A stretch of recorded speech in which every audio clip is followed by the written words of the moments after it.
हरियाणा के आदमियों को किस तरीके से ठगने का काम ये लोग कर रहे हैं। कोई सुनवाई नहीं दिल्ली में। आज देश में, मैंने इस बजट में भी बोला था, देश में सबसे ज्यादा कम बजट 29 प्रदेशों में। ये छोटी बात नहीं है। भारत सरकार की तरफ से अगर दिया गया 29 प्रदेशों में 29वां नंबर, तो हरियाणा का आया। हरियाणा से 7 रुपए हरियाणा के आदमी से ले रहा है केंद्र सरकार और 1 रुपए वापिस दे रहा है।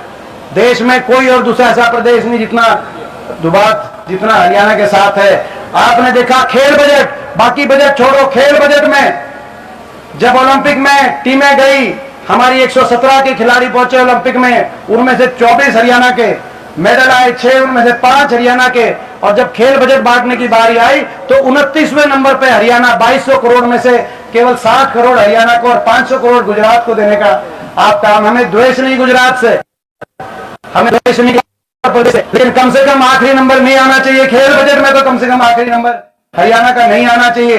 क्या आपको हरियाणा से, तो हरियाणा का आदमी सीधा है, हरियाणा का आदमी भोला, हरियाणा का आदमी ठगा जाता है, लेकिन जो ठग के जाता है उससे हिसाब भी लेना जानता है, उसका हिसाब बराबर करना भी जानता है। ये मैं बताना चाहता हूं। तो भाई ये कह रहे हैं हिसाब नहीं देंगे, हम मांग रहे हैं हिसाब और ये कह रहे हैं हिसाब नहीं देंगे। तो भाई मैं इनको कहना चाहता हूं, आप नहीं दोगे तो मैं आपको हिसाब बता देता हूं। लोकसभा चुनाव में बीजेपी वालों, हरियाणा ने आपको कर दिया था हाफ, विधानसभा चुनाव में बीजेपी को कर देंगे हम साफ। ये हिसाब मैं इनको बताना, कर दोगे कि नहीं कर दोगे साहब? तो भाई तो ये लड़ाई लड़नी पड़ेगी आपको और हमको मिलके, ये लड़ाई लड़नी पड़ेगी। कहीं मैं जाऊंगा, कहीं आपको जाना पड़ेगा, कहीं जयप्रकाश जी जाएंगे, किसी के हाथ, किसी के भाई देखो भाई और किस देखो और किसके प्रोग्राम में आ रहे हैं भाई? जयप्रकाश जी ने जो बात, तो ये कई चीजें आपको कहने की नहीं, कह के देखो और किसके प्रोग्राम में आ रहे। और देखो जो एक बार जो भी मेहनत करेगा, और इस समय, ऐसे समय में जब हिसार में सारी सीट कांग्रेस हार गई हो एक को छोड़ के, और वो जो एक थी वो भी आदमपुर वाला भाज गया हो, हिसार में कोई नहीं खड़ा, और जब ये ऐसी लड़ाई लड़ रहे हो देश की तानाशाही सरकार के साथ, कभी किसान आंदोलन की बात आई हो, कभी संविधान बचाओ आंदोलन की बात आई हो, कभी हमारी बेटियों के मान सम्मान को बचाने की बात आई हो, पूरी देश की सरकार एक तरफ, तानाशाही सरकार एक तरफ, हरियाणा की, दिल्ली की सरकार एक तरफ, बीजेपी जेजेपी एक तरफ, सारे एक साथ मिल गए हो।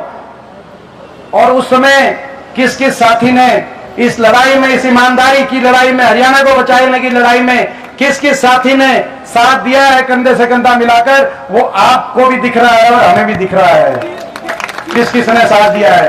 और वो भाई वो आपको भी दिख रहा है और वो हमें भी दिख रहा है, कांग्रेस पार्टी को भी दिख रहा है, हमें भी दिख रहा है। और वो आप भी वो देखना किस किस ने साथ दिया है। हम तो देखेंगे, लेकिन आप भी वो देखोगे कि नहीं देखोगे, नहीं बताओ किस किसने साथ दिया है। ये बात है, तो ये बात है। तो ये अपने आप ही मैं समझता हूं कि जो ईमानदारी से मेहनत करी, मेरा बड़ा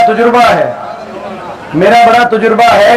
हालांकि मेरी उम्र कम है, लेकिन तजुर्बा हो गया, 5 बार संसद में पहुंच गए। इस उम्र में देश में शायद इतना अवसर किसी को नहीं मिला।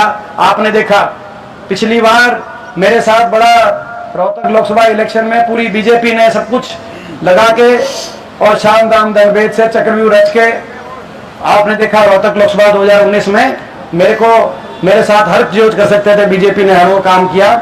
और जब पिछला चुनाव में जब हार बातें लगी तो उस समय मैं सोचता था कि इतनी मेहनत करी भाई, इस मेहनत का भाई मगर जो है भगवान भी होता है, जो है मेहनत जो है और भगवान की जो लाठी है उसमें जो है आवाज नहीं होती। तो भगवान ईमानदारी से जिसने मेहनत कर रखी है, आप सबको पता है, हमें भी पता है। तो मैं ये मैं कहना चाहता हूं कि ये लड़ाई अभी चलेंगे यहां से। अब ये बताओ, पद यात्रा में चलेंगे, कौन कौन चलेगा भाई?